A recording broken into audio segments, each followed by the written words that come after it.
pequenos grupos multiplicadores, como cada igreja dá o nome, se não tiver esses valores sendo vividos, se torna apenas mais uma reunião. É assim como empresas têm células, grupos pequenos que reúnem, tem até célula terrorista, né? Infelizmente, que eles reúnem com um propósito errado. Tem as células terroristas, que são grupos, né, dentro de um departamento que estão ali por um propósito. Mas nós somos uma igreja em célula e temos célula com um propósito divino, né? E essa estratégia de ser uma igreja em célula é uma estratégia bíblica. Não é por modismo que nós escolhemos ser uma igreja assim e que estamos avançando nesse modelo. Não é porque parece que não deu certo outras coisas, é porque nós cremos que esse é o modelo bíblico. Dentre tantos modelos de igrejas que existem, nós cremos que esse é o modelo bíblico e o mais eficaz. E esse primeiro texto aí de Atos 20, capítulo 20, diz assim, é Paulo falando: jamais deixando de vos anunciar coisa alguma proveitosa e de vos ensinar publicamente também de casa em casa. Então a igreja primitiva, ela sempre estava envolvida ensinando de casa em casa. E eu quero que você me ajude com os textos bíblicos, lá em Atos capítulo 2, do versículo 42, alguém lê para nós, esse texto é muito conhecido. Atos 5:42, vou pedir que você acesse seu celular ou abra sua Bíblia. Atos 5:42, Romanos 16:5, 1 aos Coríntios 16:19, Colossenses 4:15, repetindo, Colossenses 4:15, 1 aos Coríntios 16:19, Romanos 16:5. Se você abrir o texto, deixa aberto, eu vou pedir para você ler para nós em voz alta, né, de uma forma que todos ouçam. Atos 5:42, Atos de 2, capítulo 2, de 42 a 47, é um dos textos mais conhecidos, né? Ele fala ali de como a igreja se reunia e fala também do resultado que isso trouxe. Quem pode ler isso para nós? Fique em pé e leia em voz alta. Atos 2, de 42 a 47. Perseveraram na doutrina dos apóstolos, na comunhão, no partir do pão e nas orações. Em cada alma havia temor e muitos prodígios, e sinais eram feitos por intermédio dos apóstolos. Todos os que creram estavam juntos e tinham tudo em comum. Vendiam as suas propriedades e bens, distribuindo o produto entre todos, à medida que alguém tinha necessidade. Diariamente perseveravam unânimes no templo. Partiam o pão de casa em casa e tomavam as suas refeições com alegria e singeleza de coração, louvando a Deus e contando com simpatia de todo o povo. Enquanto isso, acrescentava-lhes o Senhor, dia a dia, o que iam sendo salvos. Amém, né? Então eles perseveraram na doutrina dos apóstolos, nas orações, né, no tempo, né, reunindo juntos ali, né, na grande congregação que nós chamamos, mas de casa em casa, no partir do pão. Então a nossa maneira de reunir, essa estratégia dos grupos pequenos da célula, é uma estratégia bíblica, está na palavra de Deus. Muitas igrejas não aceitam esse modelo, né? E algumas têm que disfarçar, não pode falar célula, tem que falar grupos pequenos, grupos familiares, porque algumas pessoas dentro das igrejas costumam dizer: olha, está trazendo algo novo para a igreja. Na verdade não é algo novo, é algo que existiu desde a igreja primitiva. A maneira bíblica da igreja primitiva reunir era através, né, dos grupos pequenos, reuniões nas casas. Eles reuniam, né, sim, para congregar juntos, como estamos aqui, receber os ensinos, orarem juntos, mas estavam sempre nas casas. E esse é um valor inegociável de uma igreja, né, que quer ser como a igreja de Atos, a igreja primitiva. As casas são muito importantes. E quando nós reunimos nas casas, nós estamos cumprindo o propósito de Deus, da igreja ser dessa maneira. Atos 5:42, quem quer ler ali? Lê, por favor. E todos os dias no templo e nas casas não cessavam de ensinar e de anunciar Jesus Cristo. Todos os dias nos templos e nas casas, não cessavam de anunciar a Jesus Cristo, né? Então, esse é o padrão bíblico, né, do Novo Testamento para a igreja. Romanos 16:5. Saúdem também a igreja que se reúne na casa deles.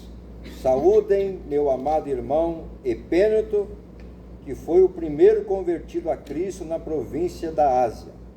Então, saúde os irmãos que reúnem nas casas, né? Então, a igreja primitiva reunia nas casas. Isso aqui já está falando do desenvolvimento da igreja, mais à frente, né? E agora, 1 aos Coríntios 16:19. Nós vamos ver mais uma vez Paulo mencionando, né, sobre a igreja que reunia na casa. As igrejas da Ásia vos saúdam-vos afetuosamente no Senhor, Áquila e Prisca, com a igreja que está em sua casa. A igreja que está em sua casa, né? Então essa é a visão bíblica da igreja primitiva e que nós praticamos, estamos caminhando cada dia para evoluir mais nessa prática. Colossenses 4:15. Saudai aos irmãos que estão em Laodiceia e a Ninfa e a igreja que está em sua casa. E a igreja que está em sua casa, amém? Então esse é um valor muito forte da igreja em célula, que os nossos lares, as nossas casas é uma extensão da igreja, né? Se você está vinculado à igreja, você faz parte de uma igreja local, a sua casa é uma extensão da igreja. Quando nós reunimos em células, nós estamos ali expressando a igreja do Senhor, é uma expressão da igreja, é uma extensão da igreja, e isso é muito poderoso, porque tudo aquilo que nós fazemos segundo o princípio bíblico, Deus vai abençoar, Deus vai fazer frutificar. Então nós devemos continuar nesse propósito, porque há muitas estratégias, maneiras da igreja evangelizar, cumprir a sua missão, mas nós queremos cumprir a nossa missão respondendo ao chamado de Deus, como a igreja primitiva fazia, né? Tem outras passagens bíblicas que nós vamos ver da igreja reunindo nas casas. A igreja cresceu nas casas. Então esse é o meio bíblico de nós nos reunirmos, e mais eficaz nos tempos como hoje. Teve uns dias aí entre final de dezembro e início de janeiro, que muitas células não reuniram, né? E teve umas 2 semanas que quase todas ficaram de férias. E fica um negócio assim chato, né? A semana parece que fica longa, só tem o culto de quarta, alguns não vêm. E então os grupos pequenos são muito importantes. Na semana passada nós tivemos 196 pessoas reunidas nos pequenos grupos nas células. Hoje eu acho que se tiver aqui umas 40 pessoas, tudo bem que muitas pessoas faltaram, porque tem congresso amanhã, né? E eles estão descansando para amanhã e para depois, né? Glória a Deus por isso, né, pastor? Nós esperamos que seja assim. Mas, irmãos, isso é notório em todo lugar, né? O poder dos grupos pequenos. E por que tem esse poder? Porque é algo de Deus, porque a igreja deve reunir assim. Em toda igreja em células, sempre nas células terão mais pessoas do que nos cultos, nas grandes reuniões. Não temos nada contra as grandes reuniões, elas são importantes. Deveriam os mesmos que estão nos grupos pequenos estarem aqui, estar nos cultos de domingo, mas infelizmente a gente não consegue alcançar esse mesmo número. Lá em Piaçu sempre a gente viu um relatório, era assim, 800 pessoas reunidas em célula, mas no domingo não tem 800 pessoas no culto. 1000 pessoas reunidas em células, mas não tinha. 400 crianças reunidas em célula na semana, geralmente essa média, mas nos cultos kids não tem 400 crianças. Então isso mostra como que a igreja, né, nas casas, nos pequenos grupos, ela é ágil, ela é fácil de ser mobilizada, como as pessoas acham mais fácil estar, né, numa casa, até mesmo os crentes, num ambiente familiar. Então essa é a nossa estratégia bíblica, irmãos. E nós precisamos abrir os olhos para o poder de Deus que tem nessa estratégia. Usar essa estratégia bíblica para ganhar vidas. mas atrás da estratégia tem os valores. A estratégia dos pequenos grupos é a nossa estrutura, mas atrás da estrutura tem algo que move essa estrutura. É como um veículo, você vê toda a estrutura dele, mas para que ele ande e desenvolva o seu papel, ele tem todos os valores, ele tem ali o motor que funciona, ele tem que ter o combustível adequado, várias coisas. Então a estratégia é boa, a estratégia é bíblica das células, da igreja nas casas. Mas quais os valores que estão por trás disso para que funcione as células como precisa funcionar? Porque a estratégia ela pode ser flexível. Por exemplo, uma célula começa às 7h30, 8 horas, a célula pode mudar ali o roteiro, a maneira de fazer, de acordo com o ambiente, com o dia, não pode? Um dia a célula flui mais uma coisa do que outra, as estratégias podem até ser mudadas, mas os valores nunca mudam, eles são sempre os mesmos. E o primeiro valor que nós não podemos abrir mão de uma igreja em célula é gerar filhos para Deus. Esse é o centro do coração de Deus. O que é que está no centro do coração de Deus? Ter filhos. Ele deseja ter filhos. Toda a palavra de Deus vai nos mostrar um Deus buscando os seus filhos, buscando ter filhos. Quando ele criou o homem lá em Gênesis 1:28, nós já podemos ver isso. Deus os abençoou e lhes disse: sejam férteis e multipliquem-se, encham e subjuguem a terra, dominem sobre os peixes do mar, sobre as aves do céu e sobre todos os animais que se movem sobre a terra ou pela terra. Amém? Então, como que você descobre o que está no coração de Deus? Quando você olha para a palavra dele. Gênesis é o livro das origens, quando Deus estava ali construindo tudo, inclusive quando ele faz o ser humano, traz ele à terra, faz ali no barro o homem, e ele dá essa ordem: sejam férteis, multipliquem, encham a terra, tenham muitos filhos. Esse é o propósito de Deus. Deus deseja ter uma família de muitos filhos, conforme a imagem e a semelhança de Jesus. Jesus é o padrão desses filhos.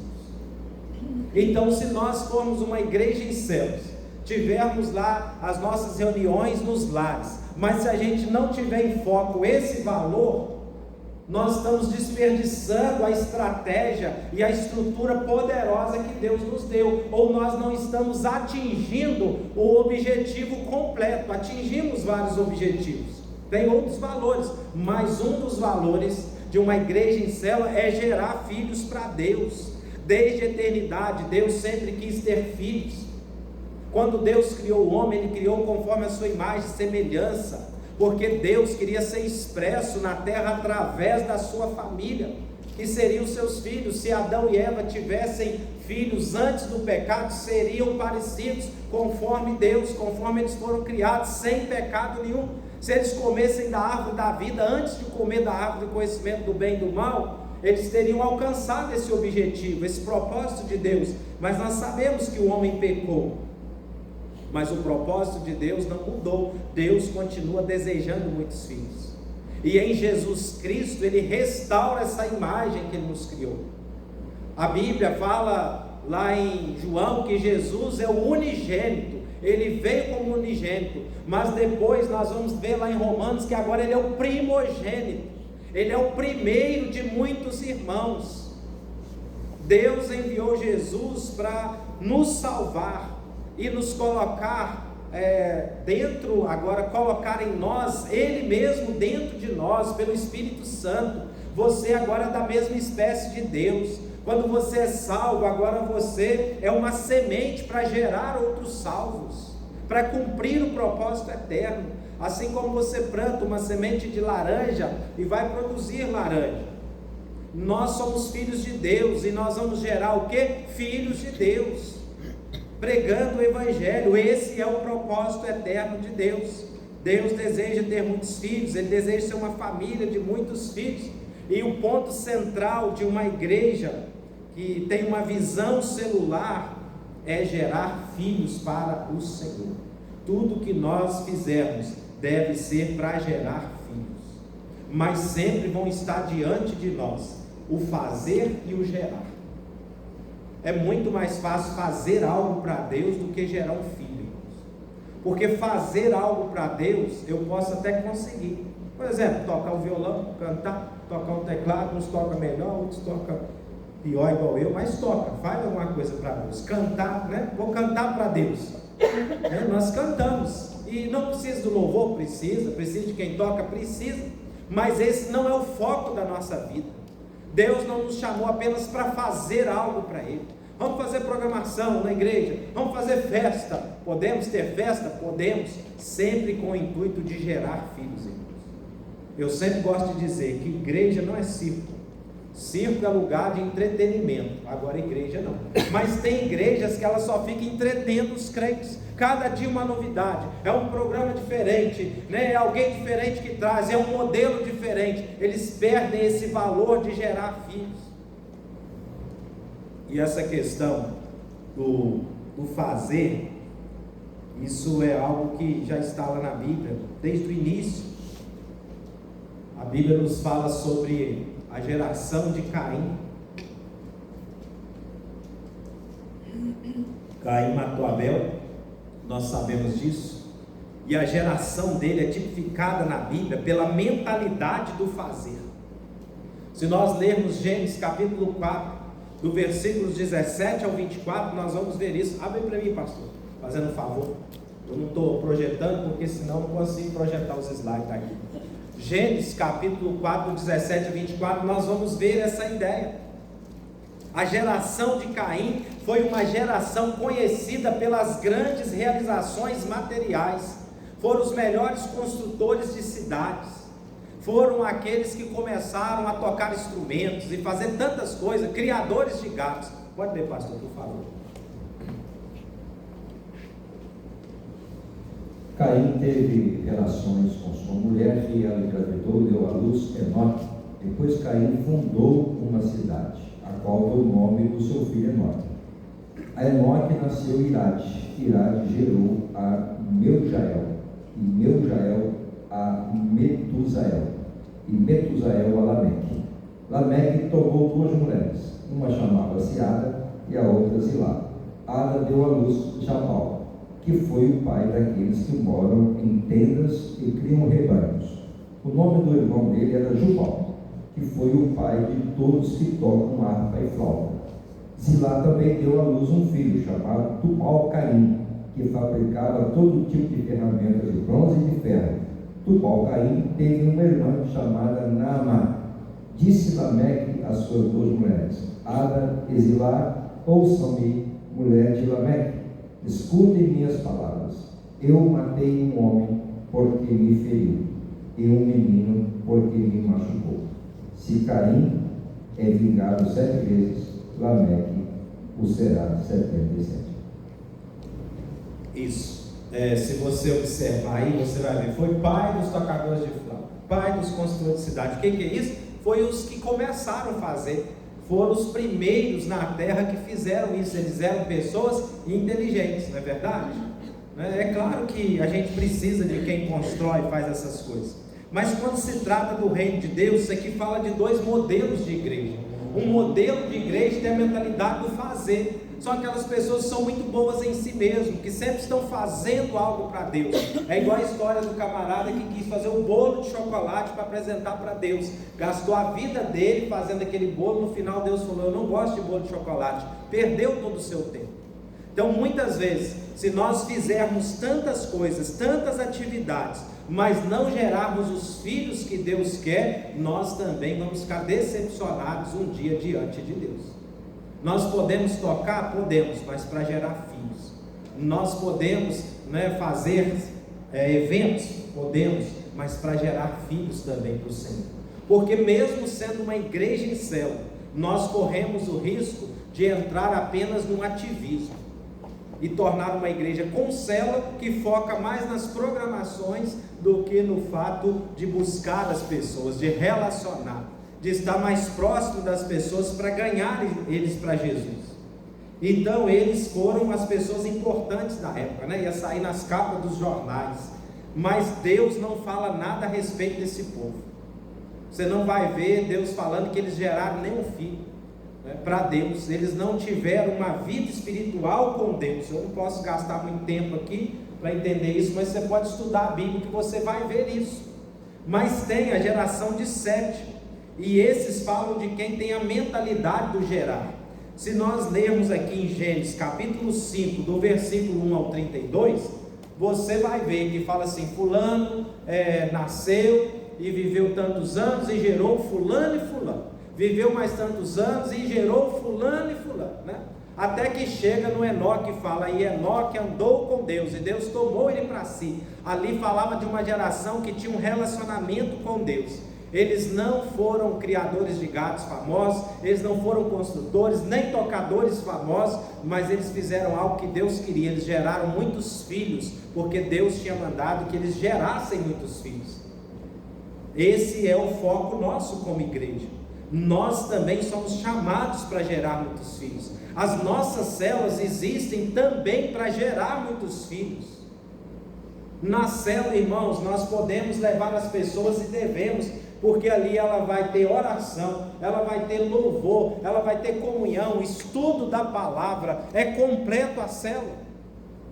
Quando você vai lá na casa de uma pessoa fazer um estudo bíblico com ele, isso é muito bom, é também uma maneira de evangelizar as pessoas, mas você não tem esse ciclo completo, né? Porque o estudo tem outro foco. Mas quando alguém vem numa célula, ele participa de um momento completo ali.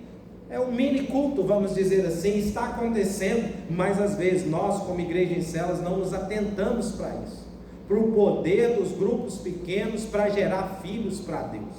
Esse deve ser um desejo no nosso coração. E eu acredito que nós, como células, oramos por isso, principalmente nós líderes. Mas às vezes eu faço visita nas células e a gente vai fazer um momento de oração, a gente ora para o irmão que está doente, para o ciclano, tal, e tudo isso é importante. Mas eu não vejo nenhum momento específico. Vamos orar para que Deus abençoe, que a nossa célula seja um lugar que gere filhos. Eu sei que ore, eu não estou falando assim uma constância, às vezes ora esporádico, ou em casa. Nós precisamos ter esse valor como foco. Por isso que eu senti o desejo de compartilhar com os irmãos sobre os valores de uma igreja em célula, porque nós esquecemos dos valores, nós ficamos distraídos com tantas coisas, mas esse é um valor que nós não podemos esquecer, porque se queremos agradar a Deus, nós precisamos gerar filhos para Ele. Nós já temos tudo que precisamos para gerar, que nós temos a vida dele em nós.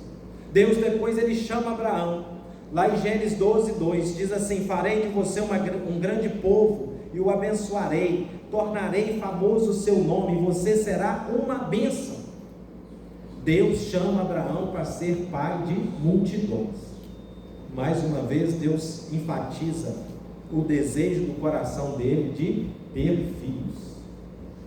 Se você prepara um quarto na casa, pinta ele, de azul, se a esposa está esperando um menino, e enfeita tudo, mas se algo acontece na gravidez e o filho não chega, acontece uma frustração grande, uma tristeza, uma decepção, algo muito ruim. Às vezes nós como igreja corremos o risco de ficar só pintando o quarto, arrumando o bercinho, colocando os enfeites, fazendo programações, fazendo tantas coisas, mas perdendo o foco de gerar. Se nós fizermos 1001 coisas, mas não gerarmos o filho, nós não vamos satisfazer o coração de Deus como Ele quer. Nós não vamos atingir o centro do coração de Deus, porque Ele nos chamou para gerar filhos. Esse é um valor que a igreja em célula não pode abrir mão. E é claro que para gerar filhos, algumas atividades serão sim necessárias, mas com o intuito de gerar filhos. Eu pastoreei uma igreja que o pai de um jovem falava assim: pastor, quando tem assim um evento que tem piscina, meu filho fica tão animado na igreja, mas não dá para fazer piscina toda semana, Eu quase falei com ele: vamos estender esse batistério e vamos fazer uma piscina que todo mundo cultua dentro da piscina, que ele vai vir sempre, Eu entendi o pai queria que o filho estivesse envolvido, mas o filho só envolvia nos eventos, irmãos.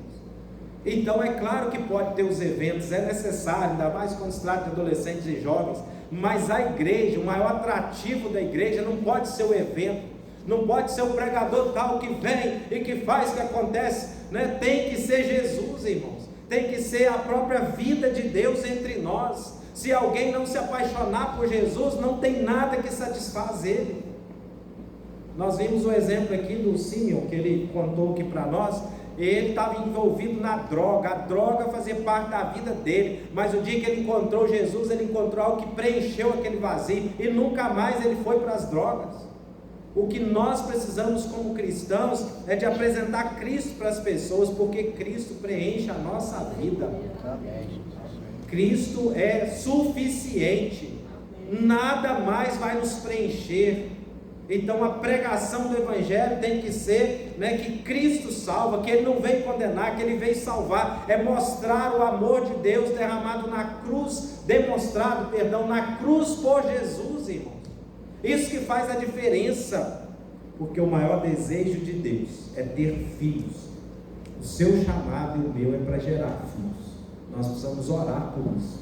Senhor, me dê filhos, né? Senão eu morro, né? Nós precisamos ter esse pedido, esse clamor intenso no nosso coração, irmãos. A igreja primitiva cresceu e avançou assim nos pequenos grupos, gerando filhos para Deus, porque ali na célula o filho vai chegar, aquele filho novo que precisa ser cuidado, ele vai ser alimentado, ele vai ser amado. Ontem o Simão ainda falava na célula, né, que a igreja é a família dele, né, ele falando, né, que a família dele, a maioria, né, não é uma família que está na igreja evangélica, mas que a igreja é a família dele, que ele se sente acolhido pelos irmãos, né, e falou, cuida de mim mesmo, né, me ajuda aí na caminhada, né. É assim, irmãos, que funciona. Quando eu me converti também, a igreja passou a ser minha família, sempre estava presente nos melhores momentos, nos piores momentos, nos mais difíceis que nós passamos na vida, a igreja estava ali. É claro que a família de sangue também, mas a igreja principalmente.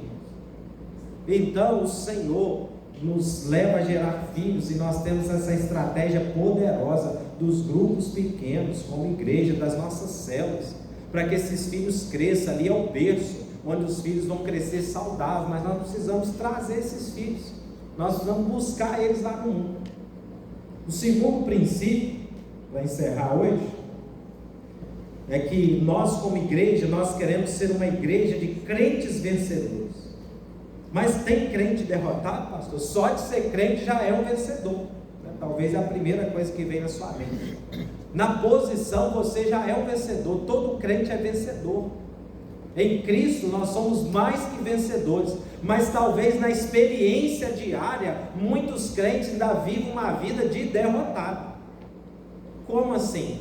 Quando dão vazão à carne, quando não resiste o diabo, quando não foge das tentações, quando não se envolve no propósito eterno de Deus, de gerar filho, quando é apenas um salvo, eu sou salvo, vou morar no céu, meu lugarzinho está garantido, glória a Deus, né? Por isso, tem gente que fala assim, até na tapeira eu moro no céu. Lá no céu tudo é perfeito, né? Não tem tapeira para ninguém, porque estão conformados. O crente vencedor, ele é inconformado, irmãos. Ele quer fazer diferença na sua geração. E aqueles que trabalham na edificação da igreja, que se envolvem, terão recompensas diante de Deus. Viverão a vida abundante que Deus tem.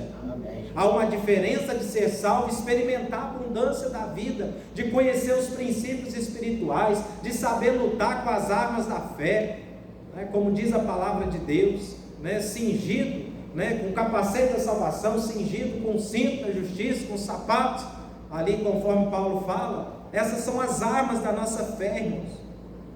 Então ser um vencedor também vai muito além de ser uma pessoa bem sucedida aqui nessa terra, mas é alguém bem sucedido diante de Deus. É alguém que Deus olha e ele tem alegria, porque essa pessoa dá prazer a Deus. Deus ama a todos? Ama a todos, até o pior dos pecadores. A Bíblia diz que Deus amou o mundo de tal maneira, mas ele agrada de todas as atitudes? Não. O crente vencedor, além de ser amado, as atitudes dele alegram o coração de Deus. As atitudes dele honram a Deus. É como um filho obediente, né? Tira boas notas, que respeita os pais, que ajuda os pais. Esses filhos, além de serem amados, eles também honram os seus pais, dão alegria aos seus pais. Então tem muito crente que ele é até salvo, mas ele vive uma vida dirigida pela carne, ele é carnal.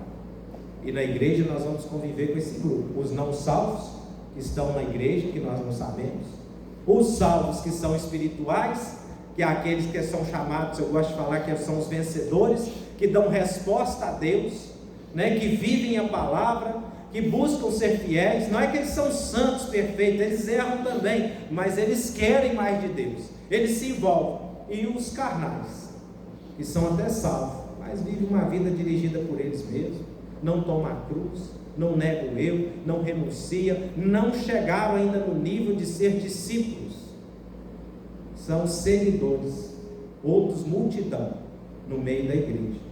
Mas os vencedores, eles são discípulos, eles tomam a cruz, eles renunciam à sua vontade para fazer a vontade de Deus, eles desejam fazer a diferença na sua geração, eles querem ser usados por Deus, eles dão respostas positivas a Deus. E depois de salvos, nós precisamos trilhar esse caminho do vencedor, porque salvação, irmãos, é uma experiência de porta. O que é porta? Ela acabou de entrar aqui, ó. A porta te leva de um ambiente para outro. Você era do mundo, agora você é de Jesus. Você estava nas trevas, agora você está na luz. Você estava perdido, agora você é salvo. Essa é a porta. Mas depois que nós entramos pela porta, que é Jesus, há um caminho. Ele diz que ele é o caminho a trilhar. Que caminho é esse? É o caminho da cruz, é o caminho da renúncia, é o caminho de ser comprometido com a vida de Deus, de ser integrado na vida de Deus, de ser uma pedra que está vinculada no edifício que é a igreja. Porque infelizmente tem muitas pessoas, isso em toda igreja, eu não falo desta, eles são membros da igreja, são crentes, foram salvos, creram em Jesus, mas são pedras desvinculadas, não estão construindo, não estão inseridos na edificação. E ser uma igreja em célula é uma igreja onde todos estão inseridos na edificação. Tem uma célula reunida lá edificando, tem outra aqui, tem outra lá, mas no final o edifício é um só. Nós só estamos em lugares diferentes trabalhando nessa edificação, amém? Amém. Esse é o propósito de Deus. Depois de passarmos pela porta da salvação, precisamos trilhar o caminho do vencedor, porque o vencedor um dia ele vai ouvir do Senhor, que está em Mateus 25, 21, disse-lhe o Senhor: muito bem, servo bom e fiel, fostes fiel no pouco, sobre o muito te colocarei, entra no gozo do teu Senhor, amém? Tem crente que não é fiel em nada, tem crente que é um pouco fiel, não é verdade? E tem crente que é fiel em muitas áreas da sua vida. Somos tipos de crente, só que a gente costuma falar assim: fulano não é crente não, né? A gente tem esse costume de dizer isso, mas às vezes ele é assim, irmãos. Ele só não é um crente fiel ainda, ele ainda não é fiel em todas as áreas, né? Ele ainda é dirigido pela carne, mas para o fiel vai ter recompensa, irmãos. Esses dois textos de Apocalipse aí falam disso, olha: ao vencedor darei o direito de sentar comigo em meu trono, assim como eu também venci e sentei-me com meu Pai em seu trono, né? E o outro texto diz: ao vencedor darei o direito de sentar-se comigo em meu trono, assim, não, esse eu já li, né? Aquele que tem ouvido, é o segundo que eu não li, tem ouvidos, ouça o que o Espírito diz às igrejas, olha: ao vencedor darei um maná escondido, também lhe darei uma pedra branca com um novo nome nela, inscrito, conhecido apenas por aquele que o recebe, amém? Amém. Então esses textos vão falar da recompensa, né? O galardão que nós gostamos de falar, que nós vamos ter. Aquele que é um crente vencedor, além dele já receber uma vida abundante aqui com Cristo, além de tudo, o dia que ele encontrar com o Senhor, no reino do Senhor Jesus, ele ainda vai ser recompensado pela obra dele. Tem gente que fala: ah, mas eu não faço por recompensa. Mas você pode fazer sim. Você pode procurar servir o Senhor com gratidão, com amor, porque Ele te salvou. Mas você pode esperar que aqueles que servem fielmente terão recompensa. O nosso alvo como igreja não é que as pessoas sejam apenas salvos. Esse é o início e é muito bom. Ele saiu das trevas para a luz. Não é que elas apenas saiam da condenação, mas uma igreja em célula, um dos seus valores é levar que essas pessoas cresçam, que elas conheçam os princípios bíblicos, para que elas se tornem um ministro do Senhor, para que elas possam ministrar em nome de Jesus, para que elas possam exercer a autoridade que Jesus nos deu, para que não seja crentes, né, que depende de tudo, o pastor tem que ir lá orar para ele, né, pastor, uma dor de dente, pastor, ora para mim, pastor pode orar, mas você pode orar e repreender também, em nome de Jesus. Nosso alvo é levar os salvos ao crescimento, irmãos, levar essas pessoas a responder o chamado de Deus para gerar filhos, levar essas pessoas a ser um líder na casa de Deus, se dispor a ser um discípulo, a ser alguém envolvido na vida de Deus, ser alguém que renuncia às paixões do mundo e que vive em constante intimidade com o Pai. Isso é ser um crente vencedor. Jesus falou para fazer discípulos, nós vamos ver isso nos outros valores. Mas ser um crente vencedor é alguém que não é apenas salvo, tem um lugar no céu, mas ele já vive uma vida de céu aqui nessa terra. Esse é nosso alvo como igreja em céus. Levar as pessoas para as células, os pequenos grupos, levá-las a crescer, andar com elas, caminhar com elas, ensinar a palavra caminhando todos os dias, amém? Então, esses dois princípios, né, valores que nós ficamos neles hoje. Na próxima semana a gente continua falando de outros, né, gerar filhos e também ser um crente vencedor, levar esses filhos a serem vencedores, alguém comprometido com Deus e com a vida de Deus e com a igreja do Senhor, amém? Vamos orar, de pé se você puder, vamos orar, coloque sua vida diante do Senhor. Pai, nós te louvamos, te agradecemos, Senhor, porque um dia o Senhor nos resgatou das trevas e nos trouxe para a sua maravilhosa luz, Senhor. Obrigado porque um dia nossos olhos foram abertos, nós não merecíamos e não merecemos nada do Senhor, mas o Senhor nos deu por causa da sua graça, Pai. Pai, agora nos ensina, nos ajude a viver esse valor. Amém. Nós queremos agradar o coração do Amém, Senhor. Senhor. Nós queremos te dar os filhos que o Senhor ainda não tem, ó Pai. E nós sabemos que o Senhor tem tudo, menos os filhos que o Senhor deseja, menos todos os filhos. E nós como igreja estamos aqui para isso. Nos ajude como células, como pequenos grupos a ser geradores de filhos para Ti, Senhor. Que essa possa ser a nossa visão, o desejo do nosso coração. Nos desperte, Pai. Também clamamos que cada um de nós possamos trilhar esse caminho do vencedor, que é um caminho de renúncia, que é um caminho de entrega a Ti, que é um caminho de compromisso com o Senhor, com a sua igreja, com a Tua missão, ó Senhor, que nós possamos levar a cada um, Senhor, que se converter nessa igreja, que for ganho, Pai, através das nossas vidas, que eles possam trilhar esse caminho, caminho de uma vida de intimidade com o Senhor, um caminho longe do mundo, Senhor. Esse é o nosso desejo. Pai, nos ajude na edificação do corpo de Cristo, da Tua igreja. Faça em nós e faça através de nós, Senhor. Esta oração que fazemos em nome de Jesus. Amém. E amém. Deus te abençoe. Continue orando, pelo congresso.